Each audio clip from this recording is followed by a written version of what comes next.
Hi friends, welcome back to Vipratu story point. ಸ್ನೇಹಿತರೆ, ಒಲ್ಲದ ಒಲ್ಲವಿನಲ್ಲಿ ಕಥಾ ಸರಣಿಯ 38ನೇ ಭಾಗವನ್ನ ನಾವಿವಾಗ ನೋಡ್ತಾ ಇದ್ದೀವಿ. ತಡ ಮಾಡದೆ ಕಥೆಗೆ ಹೋಗೋಣ. ಕೆಲವೊಮ್ಮೆ ಆಶಿಕ್ನ ಹೃದಯ ಒಳಗಿನಿಂದ ತುಂಬಾ ಪ್ರೀತಿಯಿಂದ ಕೂಗಿ ಹೇಳ್ತಾ ಇತ್ತು, ಅನ್ವಿತಾ ಇವತ್ತು ಆಸ್ಪತ್ರೆಯ ಬೆಡ್ ಮೇಲೆ ಮಲಗಿರೋದಕ್ಕೆ ದೊಡ್ಡ ಅಪರಾಧಿ ಬೇರೆ ಯಾರು ಅಲ್ಲ, ಅದು ಕೇವಲ ನೀನ್ ಮಾತ್ರ ಆಶಿಕ್ ಅಂತ. ಆ ಮಾತು ಕೇಳಿದಾಗ ಅವನಿಗೆ ಒಳಗೊಳಗೆ ಒಂದು ಸಣ್ಣ ಭರವಸೆ ಮೂಡ್ತಾ ಇತ್ತು.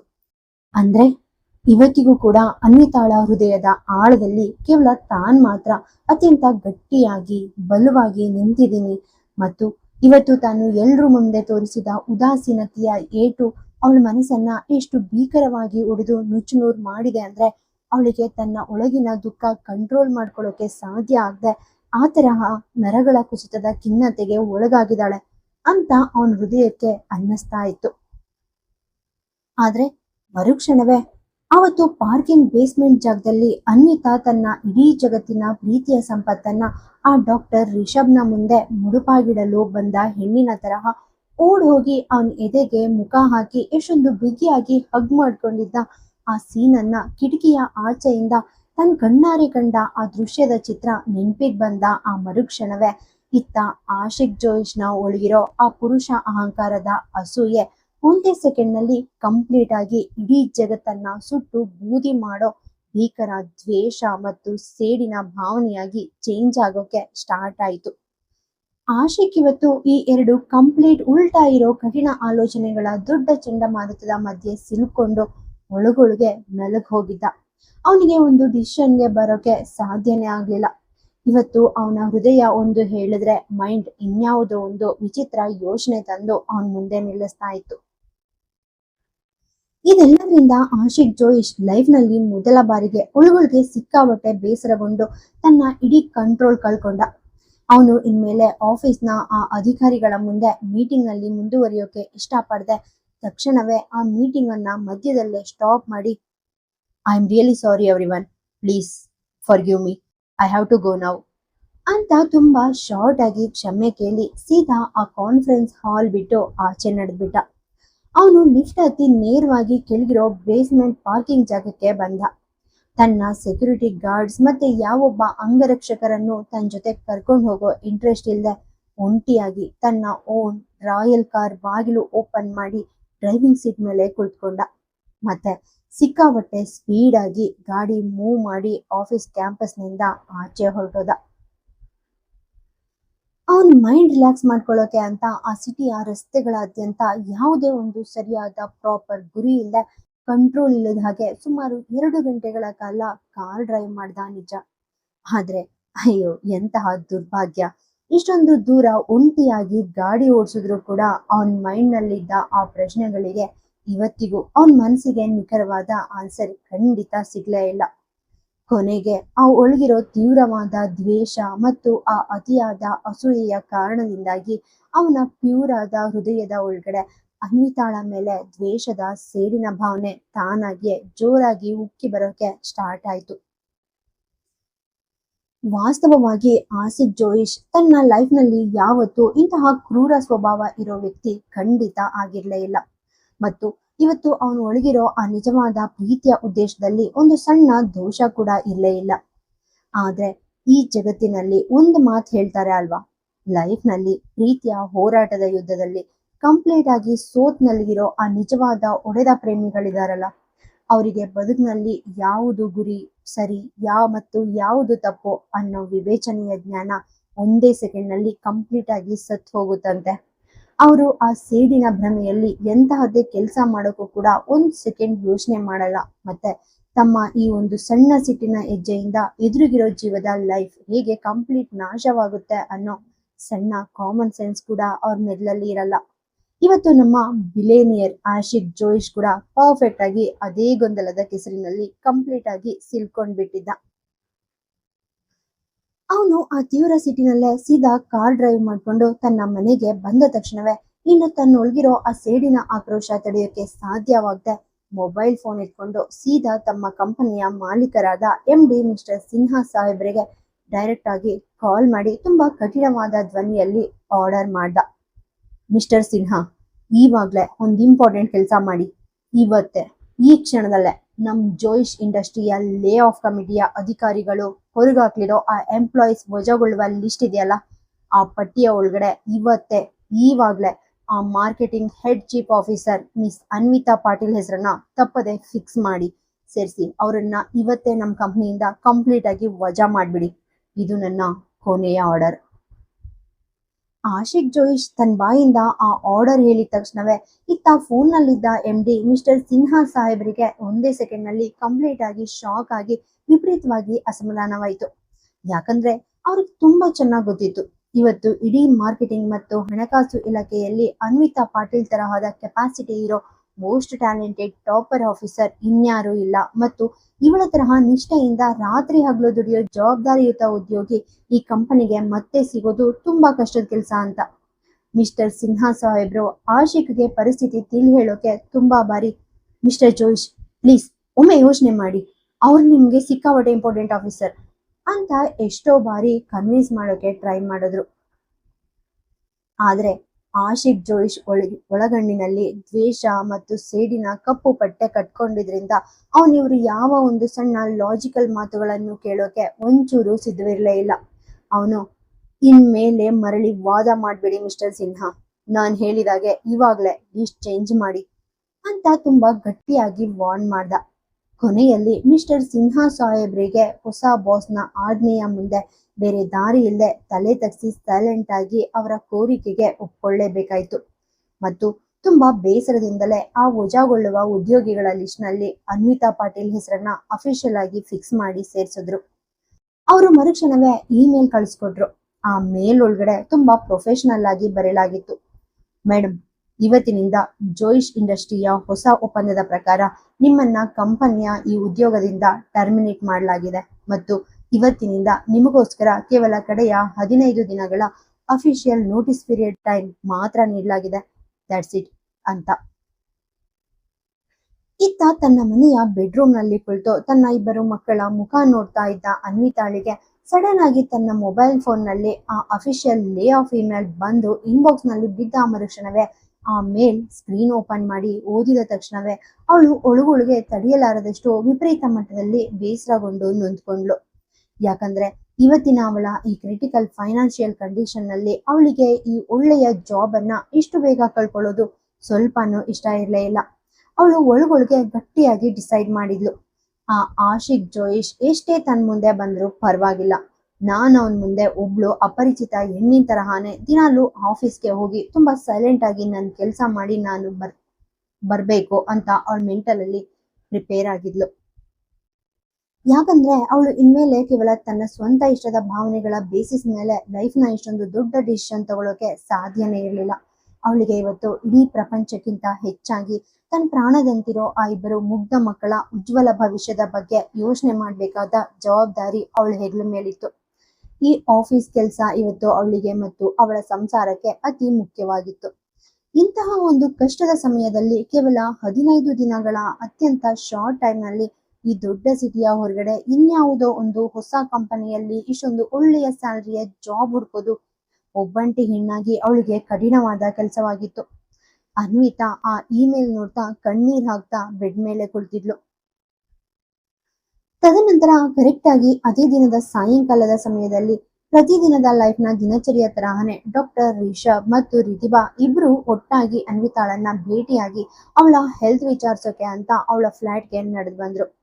ಅನ್ವಿತಾ ಇಬ್ರನ್ನು ಸೋಫಾ ಮೇಲೆ ಕೂರಿಸಿ ತುಂಬಾ ಭಾರವಾದ ಹೃದಯದಿಂದಲೇ ತನ್ನ ಮೊಬೈಲ್ ಫೋನ್ ಸ್ಕ್ರೀನ್ ಓಪನ್ ಮಾಡಿ ತನ್ಗೆ ಆಫೀಸಿಂದ ಆವಾಗ್ಲೇ ಬಂದಿರೋ ಆ ಲೇ ಆಫ್ ಇಮೇಲ್ ಮ್ಯಾಟರ್ ಅನ್ನ ತುಂಬಾ ಮುಕ್ತವಾಗಿ ಇಬ್ರು ಮುಂದೆ ಶೇರ್ ಮಾಡಿ ಹೇಳಿದ್ಲು. ಅನ್ವಿತಾಳ ಬಾಯಿಂದ ಆ ಇಮೇಲ್ ಮ್ಯಾಟರ್ ಕೇಳಿದ ತಕ್ಷಣವೇ ಇತ್ತ ರಿಧಿಮಾ ಒಮ್ಮೆಲೆ ತೀವ್ರ ಆಶ್ಚರ್ಯಚಕಿತಳಾಗಿ ಶಾಕ್ ಆದ್ಲು. ಆದ್ರೆ ಆ ಸೋಫಾದ ಒಂದು ಪಕ್ಕದಲ್ಲಿ ಕುಳಿತಿದ್ದ ಡಾಕ್ಟರ್ ರಿಷಬ್ ಮಾತ್ರ ತನ್ನ ಮುಖದಲ್ಲಿ ಒಂದು ಸಣ್ಣ ಆಶ್ಚರ್ಯದ ನೆರಳು ಕೂಡ ಒಂಚೂರು ಹೊರಗ್ ತರದೆ ಕಂಪ್ಲೀಟ್ ಕೂಲ್ ಆಗಿ ಸೈಲೆಂಟ್ ಆಗಿ ಕುಳಿತಿದ್ದ. ಯಾಕಂದ್ರೆ ಆ ಇಮೇಲ್ ವಿಷಯ ಕೇಳಿದ ಆ ಮರುಕ್ಷಣವೇ ಅವನ ಹೃದಯದ ಆಳದಲ್ಲಿ ಇವತ್ತು ಎಂತಹದ್ದೋ ಒಂದು ದೊಡ್ಡ ಸಂತೋಷದ ಆನಂದ ಮೂಡಿ ಬಂದಿತ್ತು ಮತ್ತು ಅವನ ಆತ್ಮ ಒಳಗಿನಿಂದ ಆ ದೇವರಿಗೆ ಥ್ಯಾಂಕ್ಸ್ ಹೇಳ್ತಾ ಇತ್ತು. ನಾನವತ್ತು ಆಸ್ಪತ್ರೆಯ ಕೋಣೆಯಲ್ಲಿ ಕುಳಿತು ಯಾವ ದೊಡ್ಡ ಪ್ರಾರ್ಥನೆ ಮಾಡಿದ್ನೋ ಇವತ್ತು ಆ ದೇವರು ಕಣ್ಬಿಟ್ಟು ನನ್ನ ಇಡೀ ಪ್ರಾರ್ಥನೆಗೆ ಒಂದು ಆನ್ಸರ್ ನೀಡಿದಾನೆ ಅಂತ ರಿಷಬ್ ಒಳಗೊಳಗೆ ಸಿಕ್ಕಾಪಟ್ಟೆ ಹ್ಯಾಪಿ ಆದ. ಆದ್ರೆ ಅವನು ತನ್ನ ಒಳಗಿನ ಖುಷಿಯ ಸೀಕ್ರೆಟ್ ಅನ್ನ ಅನ್ವಿತಾ ಮುಂದೆ ಬಯಲ್ ಮಾಡೋಕೆ ಬಿಡ್ಲೇ ಇಲ್ಲ.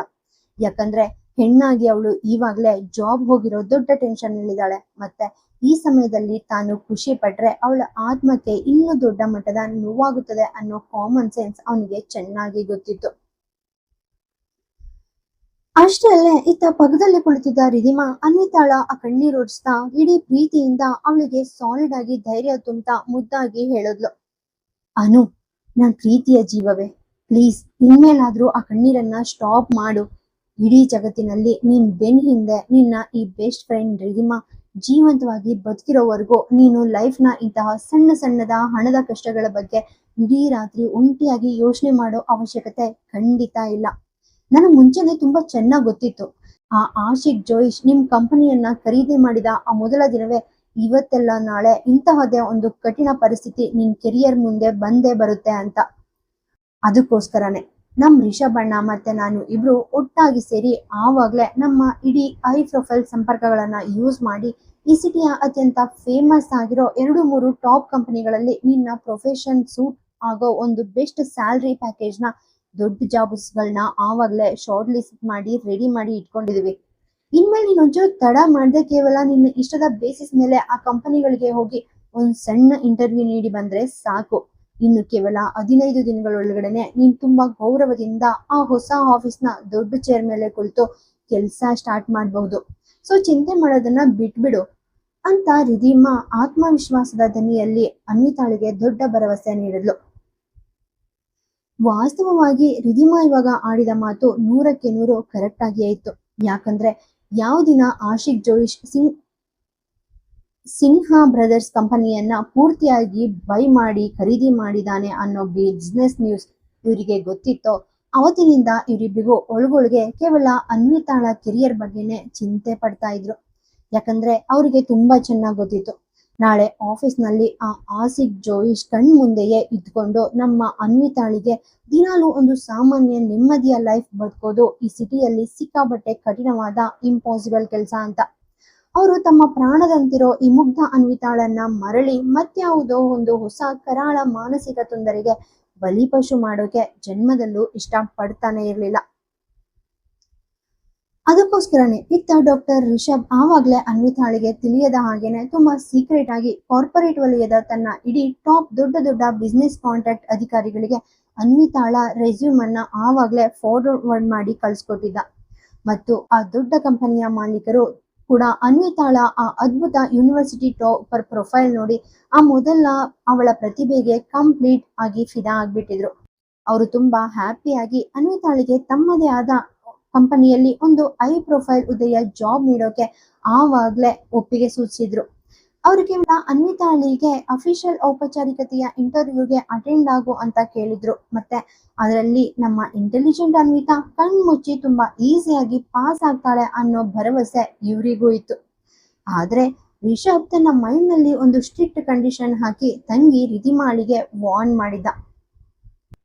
ಯಾವಾಗ ಅನ್ವಿತಾ ತನ್ನ ಸ್ವಂತ ಇಷ್ಟದ ಬೇಸಿಸ್ ಮೇಲೆ ಆ ಹಳೆಯ ಕಂಪನಿ ಕೆಲಸವನ್ನ ಪೂರ್ತಿಯಾಗಿ ಬಿಟ್ಟು ಹೊರಗೆ ಬರ್ತಾಳೋ ಆವತ್ತಿನವರೆಗೂ ಈ ಹೊಸ ಜಾಬ್ಸ್ ನ ಇನ್ಯಾವುದೇ ಒಂದು ಸಣ್ಣ ಇನ್ಫಾರ್ಮೇಶನ್ ಕೂಡ ಅನ್ವಿತಾಳ ಕಿವಿ ಮುಂದೆ ಬಾಯ್ ಬಿಡಬಾರ್ದು ಅಂತ. ಯಾಕಂದ್ರೆ ರಿಷಬ್ಗೆ ಅನ್ವಿತಾಳ ಕ್ಯಾರೆಕ್ಟರ್ ಚೆನ್ನಾಗಿ ಗೊತ್ತಿತ್ತು. ಅವಳು ತನ್ನ ಲೈಫ್ ನ ಯಾವ ಪರ್ಸನಲ್ ಮ್ಯಾಟರ್ ಬಂದಾಗ್ಲೂ ಮತ್ಯಾವೊಬ್ಬ ಮೂರನೇ ವ್ಯಕ್ತಿಯ ಕೈಯಿಂದ ಫೋರ್ಸ್ ಮಾಡಿ ಒಂದ್ ಸಣ್ಣ ಕೆಲಸ ಮಾಡಿಸ್ಕೊಳ್ಳೋಕೆ ಇಷ್ಟ ಪಡಲ್ಲ ಅಂತ. ಅವಳು ತನ್ನ ಹೆತ್ತವರಿಂದಲೇ ಸ್ವತಃ ಬಯಸಿದ್ರೆ ಮಾತ್ರ ಆ ಕೆಲಸ ಮಾಡ್ತಾಳೆ ಅನ್ನೋದು ಅವನಿಗೆ ಗೊತ್ತಿತ್ತು. ಬಟ್ ಇವತ್ತಿನ ಈ ಕಷ್ಟದ ದಿನದಲ್ಲಿ ಆ ಆಫೀಸಿನ ಲೇ ಆಫ್ ಕತ್ತಿ ಸೀದಾ ಅವಳ ಜಾಬ್ ಮೇಲೆ ಬಂದು ತೂಗಾಡ್ತಾ ಇರೋದನ್ನ ನೋಡಿ ರಿಷಬ್ ಕಣ್ಣುಗಳಿಂದಲೇ ಸನ್ನೆ ಮಾಡಿ ಸೈಲೆಂಟ್ ಆಗಿರ್ಬೇಡ, ಆ ಹೊಸ ಜಾಬ್ಸ್ ವಿಷಯ ಅನ್ವಿತಾ ಮುಂದೆ ಓಪನ್ ಆಗಿ ಬಾಯ್ ಬಿಡು ಅಂತ ರಿಧಿಮಾಳಿಗೆ ಇನ್ಫಾರ್ಮ್ ಮಾಡಿದ್ದ. ರಿಧಿಮಾ ಇವಾಗ ಆ ಹೊಸ ಜಾಬ್ಸ್ ಮ್ಯಾಟರ್ ಅನ್ನ ಅನ್ವಿತಾ ಮುಂದೆ ತುಂಬಾ ಹ್ಯಾಪಿಯಾಗಿ ಹೇಳಿದ್ಲು ನಿಜ. ಆದ್ರೆ ಅವಳು ಆ ಮಾತು ಹೇಳುವಾಗ ತನ್ನ ಮೈಂಡ್ ನಲ್ಲಿ ಒಂದು ಇಂಪಾರ್ಟೆಂಟ್ ವಿಷಯವನ್ನ ತುಂಬಾ ಜಾಗರೂಕತೆಯಿಂದ ಇಟ್ಕೊಂಡಿದ್ಲು. ಅದು ಇವತ್ತಿನ ಈ ಹೊಸ ಜಾಬ್ ಆಫರ್ಸ್ ಅನ್ವಿತಾಳಿಗೆ ಕೇವಲ ಅವಳ ಸ್ವಂತ ರೆಸ್ಯೂಮ್ ಪ್ರತಿಭೆ ಮತ್ತು ಅವಳ ಯೋಗ್ಯತೆಯ ಬೇಸಿಸ್ ಮೇಲೆ ಮಾತ್ರ ಹುಡ್ಕೊಂಡು ಬಂದಿದೆ ಎನ್ನುವಂತೆ ಆಕ್ಟ್ ಮಾಡಬೇಕೇ ಹೊರತು ಇತ್ತ ಡಾಕ್ಟರ್ ರಿಷಬ್ ಮತ್ತು ತಾನು ಯಾರ ಹತ್ರನೂ ಹೋಗಿ ಕೈ ಮುಗ್ದು ರಿಕ್ವೆಸ್ಟ್ ಮಾಡಿ ಅವಳಿಗಾಗಿ ಈ ಕೆಲಸ ಸಾಲ್ವಾಗಿ ಭಿಕ್ಷೆ ಬೇಡಿ ತಂದಿದೀವಿ ಅನ್ನೋ ಸಣ್ಣ ನೆರಳು ಕೂಡ ಅನ್ವಿತಾಗೆ ಒಂಚೂರು ಡೌಟ್ ಬರಲೇಬಾರ್ದು ಅಂತ. ಯಾಕಂದ್ರೆ ಇವತ್ತಿನ ಅನ್ವಿತಾ ತನ್ನ ಲೈಫ್ ನಲ್ಲಿ ಒಬ್ಬ ಪ್ರೀತಿ ಪಾತ್ರರ ಕೈಯಿಂದಲೂ ಒಂದು ಸಣ್ಣ ಉಚಿತ ಉಪಕಾರ ಪಡ್ಕೊಳ್ಳೋಕೆ ಒಂಚೂರು ಇಷ್ಟಪಡ್ತಾ ಇರ್ಲಿಲ್ಲ. ಇವತ್ತು ಅವಳಿಗೆ ಸಿಗ್ತಾ ಇರೋ ಪ್ರತಿಯೊಂದು ಆಫರ್ಸ್ ಕೇವಲ ಅವಳ ಓನ್ ಟ್ಯಾಲೆಂಟ್ ಇಂದ ಮಾತ್ರ ಬಂದಿದ್ದು ಅಂತಾನೆ ಅವಳು ನಂಬೇಕಿತ್ತು. ಅದಕ್ಕೋಸ್ಕರನೇ ರಿಷಬ್ನ ದೊಡ್ಡ ರೆಫರೆನ್ಸ್ ನ ಸತ್ಯವನ್ನ ಅನ್ವಿತಾ ಮುಂದೆ ತುಂಬಾ ಜಾಣತನದಿಂದ ಕಂಪ್ಲೀಟ್ ಆಗಿ ಹೈಡ್ ಮಾಡಿದ್ಲು. ಮತ್ತೊಂದೆಡೆ ಸೋಫಾ ಮೇಲೆ ಕುಳಿತು ಇವರಿಬ್ಬರ ಇಡೀ ಕಾಳಜಿಯ ಮಾತುಗಳನ್ನ ಸದ್ಯಲ್ಲದೆ ಕಿವಿ ಕೊಟ್ಟು ಕೇಳಿಸ್ಕೊಂಡ ನಂತರ ಅನ್ವಿತಾ ಇನ್ಮೇಲೆ ಒಂದು ಸಣ್ಣ ಮಾತು ಕೂಡ ಆಡದೆ ಕೇವಲ ಕೆಲವು ನಿಮಿಷಗಳ ಕಾಲ ಮೌನವಾಗಿ ಬ್ಲಾಂಕ್ ಆಗಿ ಕುಳಿತುಬಿಟ್ಲು. ಅವಳು ತನ್ನದೇ ಆದ ಒಂದು ಸಣ್ಣ ಲೋಕದ ಆಲೋಚನೆಯಲ್ಲಿ ಮುಳುಗಿ ಹೋಗಿದ್ಲು. ತದನಂತರ ಅವಳು ಒಂದು ಆಳವಾದ ಉಸಿರು ತಗೊಂಡು ಸೋಫಾ ಮೇಲೆ ತುಂಬಾ ನೇರವಾಗಿ ಗಂಭೀರವಾಗಿ ಕುಳಿತುಕೊಂಡ್ಳು. ಅವಳು ತನ್ನ ಇಡೀ ಆತ್ಮಸ್ಥೈರ್ಯ ತುಂಬಿರೋ ಶಾರ್ಪ್ ಕಣ್ಣುಗಳಿಂದ ರಿಷಬ್ ಮತ್ತೆ ರಿಧಿಮಾ ಇಬ್ರ ಮುಖವನ್ನ ನೇರವಾಗಿ ದಿಟ್ಟಿಸಿ ನೋಡ್ತಾ ಆಕ್ರೋಶದ ಖಡಕ್ ಧ್ವನಿಯಲ್ಲಿ ಮಾತಾಡೋಕೆ ಸ್ಟಾರ್ಟ್ ಮಾಡಿದ್ಲು. ರಿಧಿ, ನಾನಿವಾಗ ಈ ಆಫೀಸ್ ಬಿಟ್ಟು ಇನ್ಯಾವುದೋ ಒಂದು ಹೊಸ ಕಂಪ್ನಿಯ ಕೆಲ್ಸಕ್ಕೆ ಯಾಕೆ ಹೋಗಿ ಜಾಯಿನ್ ಆಗ್ಬೇಕು ಹೇಳು? ಅದಕ್ಕೂ ಮುನ್ನ ಇವತ್ತು ಆ ಜೋಯಿಶ್ ಇಂಡಸ್ಟ್ರಿಯ ಅಧಿಕಾರಿಗಳು ನನ್ನ ಇಡೀ ಕಠಿಣ ಪರಿಶ್ರಮವನ್ನ ಕಡೆಗಣಿಸಿ ನನ್ನನ್ನ ಈ ಕಂಪನಿಯಿಂದ ವಜಾ ಮಾಡೋಕೆ ಯಾವೊಂದು ಸರಿಯಾದ ಲಾಜಿಕಲ್ ಕಾರಣ ನೀಡಿದ್ದಾರೆ ಹೇಳು ನೋಡೋಣ. ನನ್ನ ಈ ವಜಾಕ್ಕೆ ಕೇವಲ ಒಂದು ಪ್ರೊಫೆಷನಲ್ ಕಾರಣ ನೀಡದ ಹೊರತು ನಾನು ಈ ಕೆಲಸವನ್ನ ಇಷ್ಟೊಂದು ಈಸಿಯಾಗಿ ಜನ್ಮದಲ್ಲೂ ಬಿಟ್ಟು ಹೊರಗೋಗೋ ಹೆಣ್ಣು ಖಂಡಿತ ಅಲ್ಲ ರಿಧಿ. ಅನ್ವಿತಾ ತನ್ನ ತುಟಿಗಳ ಮೇಲೆ ಹರಿತವಾದ ನಗು ಇಟ್ಕೊಂಡು ಇಡೀ ಶಕ್ತಿಯಿಂದ ಮುಂದುವರೆದ್ಲು. ಕಳೆದ 1.5 ವರ್ಷದ ಇಡೀ ಆಫೀಸ್ ಲೈಫ್ ನಲ್ಲಿ ನಾನು ಈ ಕಂಪನಿಗೆ ನನ್ನ ಇಡೀ ಜೀವದ ಬೆಸ್ಟ್ ಪರ್ಫಾರ್ಮೆನ್ಸ್ ನೀಡಿದ್ದೀನಿ ಅನ್ನೋ ಸತ್ಯ ಇಲ್ಲಿರೋ ಪ್ರತಿಯೊಬ್ಬ ಅಧಿಕಾರಿಗೂ ತುಂಬಾ ಚೆನ್ನಾಗಿ ಗೊತ್ತು. ನನ್ನ ಇಡೀ ಜವಾಬ್ದಾರಿಯಿಂದ ಬೆಸ್ಟ್ ವರ್ಕ್ ಮಾಡಿದ್ದಕ್ಕೆ ಕೇವಲ ಒಂದೊಂದು ತಿಂಗಳ ಮುಂಚೆಯಷ್ಟೇ ಸ್ವತಃ ನಮ್ಮ ಕಂಪನಿಯ ದೊಡ್ಡ MD ಮಿಸ್ಟರ್ ಸಿನ್ಹಾ ಸಾಹೇಬ್ರು ಇಡೀ ಬೋರ್ಡ್ ಮೀಟಿಂಗ್ ಮುಂದೆ ನನ್ನ ಕೆಲಸ ನೋಡಿ ಮನ್ಸಾರೆ ಹೋಗ್ಲಿ ಇಂಪ್ರೆಸ್ ಆಗಿದ್ರು. ಅಷ್ಟೇ ಅಲ್ಲ, ಅದೇ ಖುಷಿಯಲ್ಲಿ ನನಗೆ ಕಂಪನಿ ಕಡೆಯಿಂದ ಒಂದು ದೊಡ್ಡ ಅಮೌಂಟ್ ನ ಸ್ಯಾಲರಿ ಹೈಕ್ ಕೂಡ ಅಫಿಷಿಯಲ್ ಆಗಿ ಸಿಕ್ಕಿತ್ತು.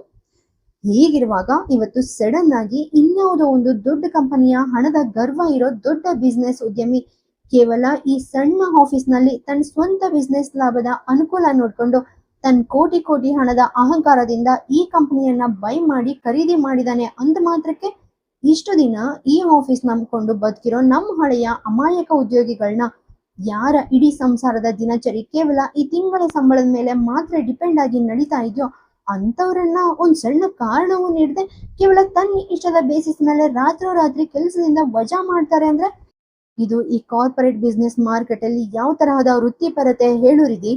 ಇದು ಕಂಪ್ಲೀಟ್ ಚೀಪ್ ಬುದ್ಧಿ ಅಲ್ವಾ? ಕಂಪ್ನಿ ಕಡೆಯಿಂದ ಇವತ್ತೇ ಈ ಕ್ಷಣವೇ ನನ್ನ ಈ ವಜಾಕ್ಕೆ ಒಂದು ಸರಿಯಾದ ಅಫಿಷಿಯಲ್ ಪ್ರೊಫೆಷನಲ್ ಕಾರಣ ನೀಡದ ಹೊರತು ನಾನಿವತ್ತು ನನ್ನ ಈ ಜವಾಬ್ದಾರಿಯುತ ಹುದ್ದೆಯನ್ನ ಇಷ್ಟೊಂದು ಈಸಿಯಾಗಿ ಯಾರಿಗೂ ಬಿಟ್ಕೊಡಲ್ಲ. ಇದು ನನ್ನ ಫೈನಲ್ ನಿರ್ಧಾರ. ಒಂದು ವೇಳೆ ನಾನಿವತ್ತು ಇವರ ಈ ಅನ್ಯಾಯದ ಹೆಜ್ಜೆಗೆ ಹೆದರಿ ಬಾಯಿ ಮುಚ್ಕೊಂಡು ಸದ್ದಿಲ್ದೆ ಈ ಕೆಲಸ ರಿಸೈನ್ ಮಾಡಿ ಆಚೆ ಹೋದ್ರೆ ಇಷ್ಟೊಂದು ಶಾರ್ಟ್ ಟೈಮ್ ನಲ್ಲಿ ಮರಳಿ ಹೊರಗಡೆ ಇನ್ಯಾವುದೋ ಕಂಪನಿಯಲ್ಲಿ ನನಗೆ ಇಷ್ಟೊಂದು ಗೌರವದ ಲೈಫ್ ಸಿಗುತ್ತೆ ಅಂತ ನಾನು ಹೇಗೆ ಎಕ್ಸ್ಪೆಕ್ಟ್ ಮಾಡ್ತೀನಿ ಹೇಳು? ಮತ್ತೆ ಒಂದ್ ವೇಳೆ ಬೇರೆ ಜಾಗದಲ್ಲಿ ಕೆಲಸ ಸಿಕ್ಕಿದ್ರು ಕೂಡ ಇಷ್ಟು ದಿನ ಈ ಆಫೀಸ್ ನಲ್ಲಿ ನನ್ನ ಇಡೀ ಎಜುಕೇಶನ್, ನನ್ನ ಎಕ್ಸ್ಪೀರಿಯನ್ಸ್ ಮತ್ತೆ ನನ್ನ ಇಡೀ ಕಠಿಣ ಪರಿಶ್ರಮದ ಕೌಶಲ್ಯವನ್ನ ಹೂಡಿಕೆ ಮಾಡಿ ಇವತ್ತು ನಾನು ಈ ದೊಡ್ಡ ಪೊಸಿಷನ್ಗೆ ಬಂದ್ ನಿಂತಿದ್ದೀನಿ ಅಂದ್ಮೇಲೆ ಇವತ್ತು ನಾನು ಇವ್ರ ಮುಂದೆ ಹೆದರಿ ತಲೆ ತಗ್ಸಿ ನನ್ನ ಹಕ್ಕನ್ನ ಜನ್ಮದಲ್ಲೂ ಯಾರಿಗೂ ಭಿಕ್ಷೆ ಕೊಡಲಾರಿದಿ. ಇವತ್ತು ನನ್ ಮುಂದೆ ಎಂತಹದೇ ದೊಡ್ಡ ಶಕ್ತಿಯ ಬಿಲೇನಿಯರ್ ಉದ್ಯಮಿ ಬಂದ್ ನಿಂತಿದ್ರು ನನ್ಗೊಂಚೂರು ಕೇರಿಲ್ಲ. ಇನ್ಮೇಲೆ ಈ ಅನ್ಯಾಯದ ಹೋರಾಟದ ಮುಂದೆ ನನ್ನ ಬೆನ್ನ ಹಿಂದೆ ನಿಂತು ಯಾರೆಲ್ಲ ನನಗೆ ಸಪೋರ್ಟ್ ಮಾಡ್ತಾರೋ ಅವರು ಧೈರ್ಯವಾಗಿ ಮಾಡ್ಲಿ. ಒಂದ್ ವೇಳೆ ಈ ಪ್ರಪಂಚದಲ್ಲಿ ಯಾವ ಸಿಬ್ಬಂದಿ ವರ್ಗದ ಜನರು ನನ್ನ ಪರವಾಗಿ ನಿಲ್ದೆ ಹೋದ್ರು ನನಗೊಂದು ಸಣ್ಣ ಪರ್ಸನಲ್ ಬೇಜಾರು ಖಂಡಿತ ಇಲ್ಲ. ಆದ್ರೆ ನಾನ್ ಮಾತ್ರ ನನ್ನ ಸ್ವಂತ ಹಕ್ಕುಗಳನ್ನ ಮತ್ತೆ ನನ್ನ ಇಡೀ ಲೈಫ್ನ ಸ್ವಾಭಿಮಾನದ ಜವಾಬ್ದಾರಿಯನ್ನ ಒಬ್ಬ ಮೂರನೇ ವ್ಯಕ್ತಿಯ ಇಷ್ಟಾನಿಷ್ಟಗಳ ನಿರ್ಧಾರಕ್ಕೆ ಬಿಟ್ಕೊಟ್ಟು ಮೌನವಾಗಿ ಶರಣಾಗಲ್ಲ. ನನ್ನ ಲೈಫ್ನ ನಿರ್ಧಾರ ತಗೊಳ್ಳೋ ರೈಟ್ಸ್ ಇವತ್ತಿಗೆ ಕೇವಲ ನನ್ನ ಆತ್ಮಕ್ಕೆ ಮಾತ್ರ ಇದೆ. That's it. ಅನ್ವಿತಾ ಇಷ್ಟೊಂದು ಅದ್ಭುತವಾಗಿ ತನ್ನ ಕಣ್ಣುಗಳಲ್ಲಿ ಆತ್ಮವಿಶ್ವಾಸ ತುಂಬಿಕೊಂಡು ಆ ಇಡೀ ಮಾತು ಹೇಳಿ ಮುಗಿಸಿದ ತಕ್ಷಣವೇ ಇತ್ತ ಸೋಫಾ ಮೇಲೆ ಕುಳಿತಿದ್ದ ರಿಷಬ್ ಮತ್ತು ತಂಗಿ ರಿಧಿಮಾ ಇಬ್ಬರ ಮುಖವು ಒಂದೇ ಸೆಕೆಂಡ್ ನಲ್ಲಿ ಕಂಪ್ಲೀಟ್ ಆಗಿ ಮೂಕವಾಗಿ ಸೈಲೆಂಟ್ ಆಯ್ತು. ಇತ್ತ ಅನ್ವಿತಾಳ ಮುಖದಲ್ಲಿದ್ದ ಆ ದೃಢ ಸಂಕಲ್ಪ ಕಣ್ಣಾರಿ ನೋಡಿದ ತಕ್ಷಣವೇ ಇವರಿಬ್ರಿಗೂ ಒಂದು ವಿಷಯ ತುಂಬಾ ಕ್ಲಿಯರ್ ಆಗಿ ರಿಯಲೈಸ್ ಆಗಿತ್ತು. ಇವತ್ತು ಅನ್ವಿತಾ ಇಷ್ಟೊಂದು ದೊಡ್ಡ ಸ್ವಾಭಿಮಾನದ ಚಾಲೆಂಜ್ ತಗೊಂಡು ನಿಂತಿದ್ದಾಳೆ ಅಂದ್ಮೇಲೆ ಇನ್ ಮುಂದೆ ಈ ಪ್ರಪಂಚದ ಯಾವೊಬ್ಬ ಪ್ರೀತಿ ಪಾತ್ರರ ಮಾತನ್ನು ಅವಳು ಜನ್ಮದಲ್ಲೂ ಕೇಳಲ್ಲ ಮತ್ತು ಅವಳ ಈ ಡಿಸಿಷನ್ ಚೇಂಜ್ ಮಾಡೋಕೆ ಯಾರ ಕೈಯಿಂದನೂ ಸಾಧ್ಯನೇ ಇಲ್ಲ ಅಂತ.